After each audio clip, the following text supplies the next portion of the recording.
सभी को नमस्कार।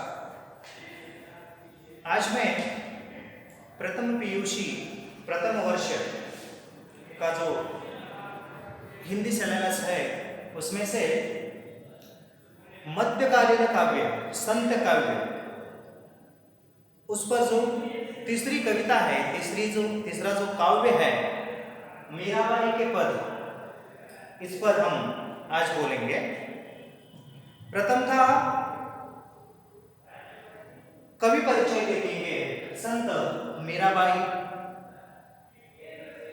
हमारे हिंदी की ख्यात साहित्यिक, ख्यात कवि, संत कवि भी जिन्हें कहा जाता है, उस महान कवयित्री का जन्म होता है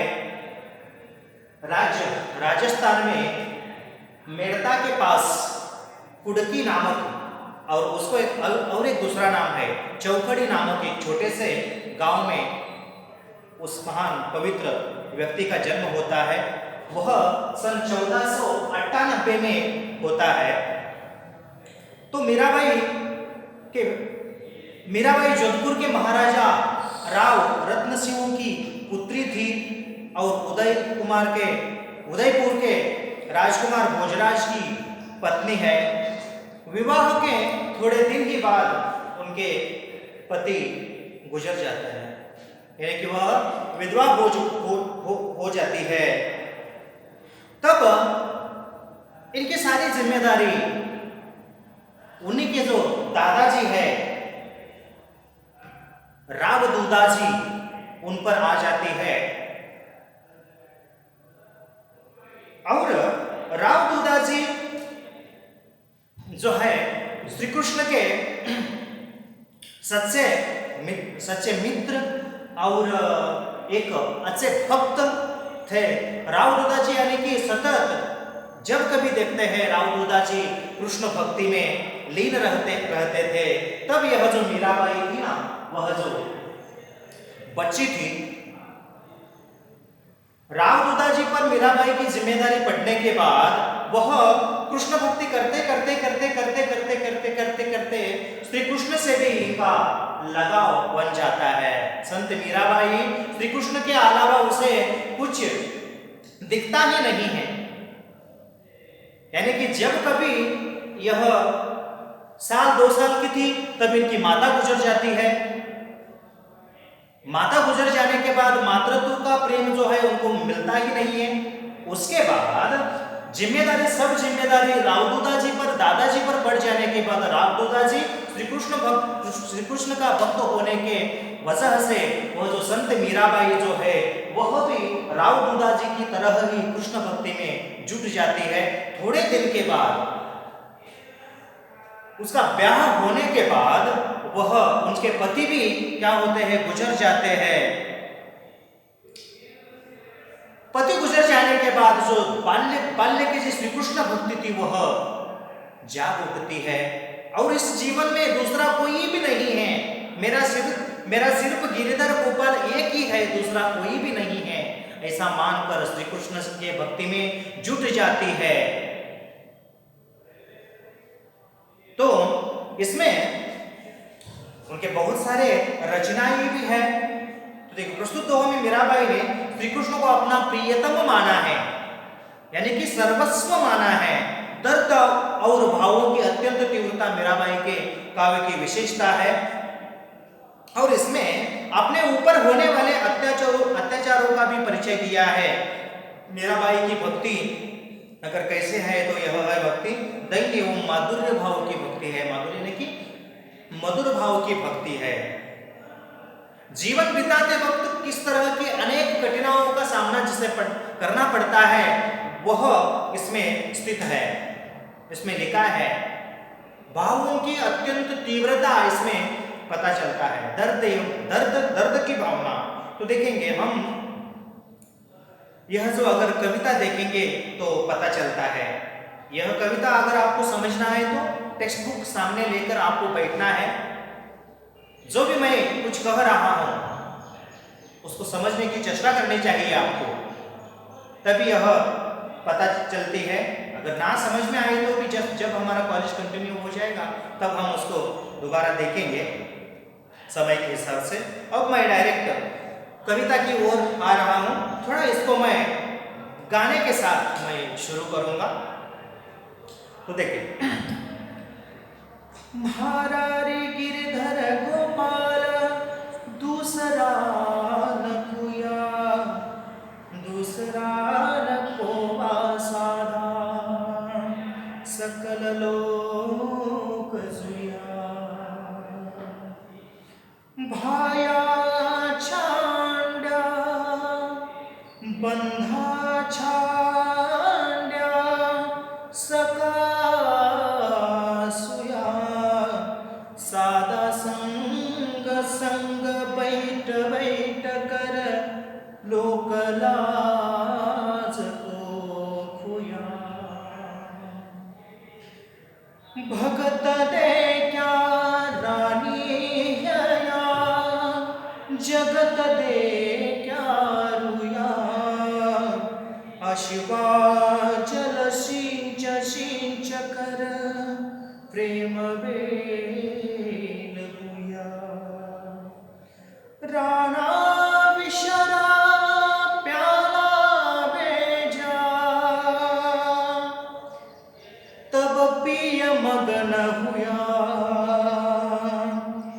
अब तो बात फैल पड़ा, जागल सब तुया। मीरा रे लगन लग्या, हो ना हो जुया, हो ना हो जुया। बस इतना। आप कविता को देख सकते हैं, कवि परिचय में जो भी कुछ है वह भी देख सकते हैं। मैं सिर्फ इसका भावार्थ क्या है, अर्थ क्या है, मैं थोड़ा देखूंगा इसमें। संत मीराबाई बोल रही है, इस पद्य में दर्द भरा हुआ है, दर्द की भावनाओं से भरी हुई यह कविता है, यह काव्य है। मीराबाई के पति जब गुजर जाते हैं ना, तब यह साहित्य वह रचती है मीराबाई। अब बोलती है, मेरा इस जगत में अगर कोई है तो सब कुछ श्री कृष्ण ही श्री कृष्ण है, श्री कृष्ण के अलावा मैं किसी को नहीं मानती हूं।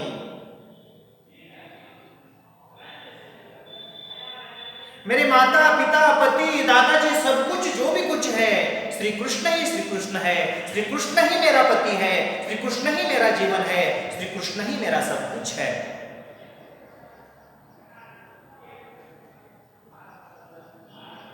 संत मीराबाई लिखती है, बोलते हैं, मारा रे गिरधर गोपाल दूसरा न कोया।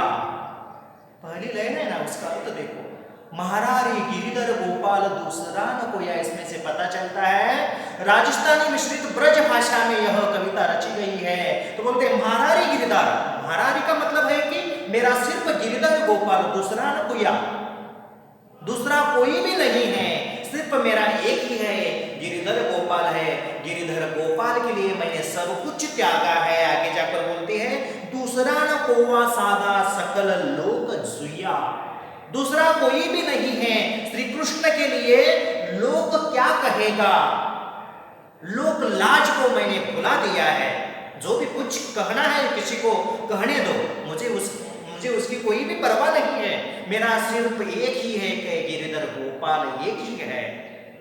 उनके प्यार में मैं पागल हो गई हूं, उसके बिना मुझे कुछ भी नहीं दिख रहा है। मेरा एक ही एक भगवान है, मेरा एक ही एक पति है, मेरा एक ही एक जीवन है, मेरा लक्ष्य है श्री कृष्ण, श्री कृष्ण का प्यार।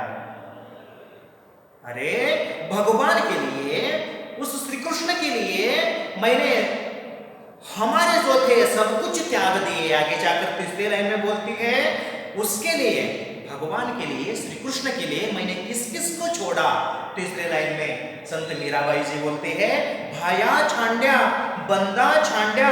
छांड्या का मतलब, अगर आपको थोड़ा यह विचित्र लगता है शब्द, छांड्या का मतलब छोड़ दिया, छोड़ना। बोलती है, हे भगवान तेरे लिए, भगवान के लिए, श्री कृष्ण के लिए मीराबाई बोल रही है, भाइयों को छोड़ दिया। दिया, बंधुओं को छोड़ दिया, मेरे सगा सुया यानी मेरे सगे संबंधियों को मैंने छोड़ दिया और सबको छोड़कर सादा संग बैठ बैठ लोक लाज हुआ। बंधुओं को, बांधवों को, सभी संबंधियों को, सभी संबंधों को ठुकरा कर श्री कृष्ण के लिए, तेरे लिए मैंने सब कुछ ठुकरा कर क्या कर रही हूं, साधुओं के संग में बैठ बैठ कर लोग क्या कहेगा।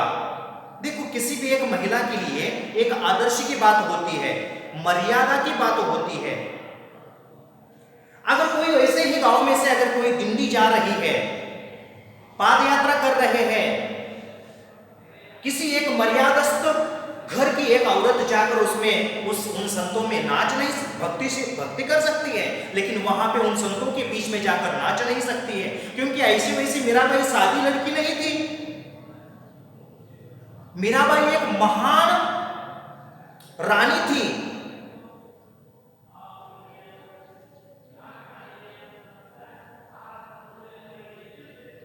इतना सब होने के बाद बोलती है कि तेरे लिए सब कुछ मैंने सबको छोड़ दिया, सादा संग बैठकर लोग लाज हुआ। आगे जाकर क्या करने लगते हैं मीराबाई, सभी को, किसी को भी ना मानते हुए सिर्फ भगवान के प्यार में पागल हो जाती है, और जो भी कुछ साधु सन्यासी लोग आते हैं ना, उनके साथ बैठ बैठकर, उन सभी के बीच में बैठकर भगवत भक्ति करने शुरू कर जाती है, नाचना शुरू कर देती है।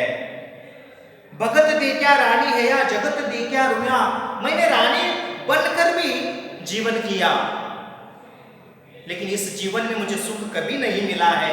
बोलती है असुआ जल सींच सींच प्रेम बेल बुया। असुआ का मतलब आंसुओं के जल से मैंने श्री कृष्ण का प्यार का बीज, यानी कि बीज मैंने बोया है। उस बीज को मैंने कहां का पानी डाला है, आंसुआ जल, यानी कि आंसुओं के जल से प्रेम बेल बोया, यानी कि एक बेल मैंने लगा लिया है, उसको पानी कहां से डालती हूँ, मेरे आंखों का पानी मैं उसको डालती हूँ, यानी कि इतना मेरे जीवन में मुझे त्रास हुआ है, कष्ट हुआ है। राणा विष्णु प्यालो भेजा पिय मगन हुआ। उसके बाद जब मीराबाई जो है, जब श्री कृष्ण के भक्ति में जुट जाती है, साधुओं के संगति में बैठकर भक्ति करने लगती है, तो उनका जो राणा है ना, यानी कि उसका जो ससुर है ना, राणा सांगा, वो राणा सांगा को इतना गुस्सा आ जाता है कि हर एक औरत को एक मर्यादा होती है। यह रानी होते हुए साधुओं की संगति में बैठकर, साधु आने के बाद तो नाच रही है, भक्ति करें, इससे कोई ताल्लुक नहीं है, लेकिन उनको संगति में जाकर नाचना, यह उनके राज्य के लिए अच्छा नहीं लग रहा है। तो राणा सांगा समझाकर कहने की कोशिश करता है, मीराबाई ऐसा मत करो, भक्ति करनी है तो तुम्हारे आपस में भक्ति करो, ऐसे साधुओं के संगति में जाकर नाचना, वहां पे जाकर गाना अच्छा नहीं लगता। हाथ में वीणा लेकर क्या करती है, नाचने लगती है, अपने आप को भूल जाती है, भगवान श्री कृष्ण के प्यार में इतने तल्लीन हो जाते हैं, प्यार यानी कि भक्ति प्यार में तल्लीन हो जाती है, और यह सब उनके ससुर वालों को आता नहीं है, उनको अपमान लग रहा है। तो राणा सांगा जो है, उनका ससुर जो है, जो भी कुछ करना है,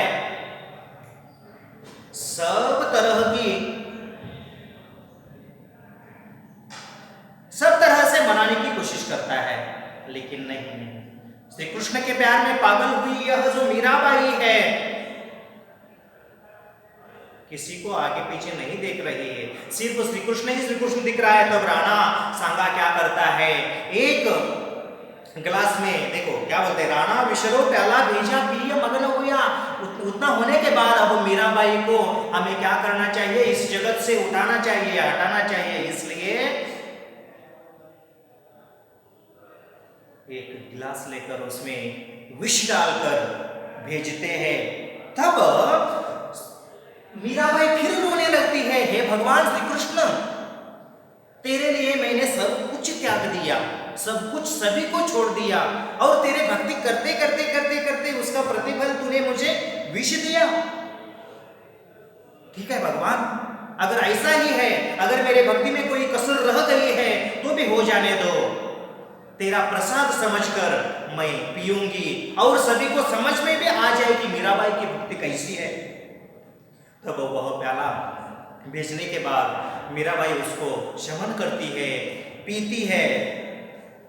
पीने के बाद देखो, पिय मगन हुआ, पीने के बाद वह मग्न हो जाती है, तल्लीन हो जाती है, फिर नाचने लगती है।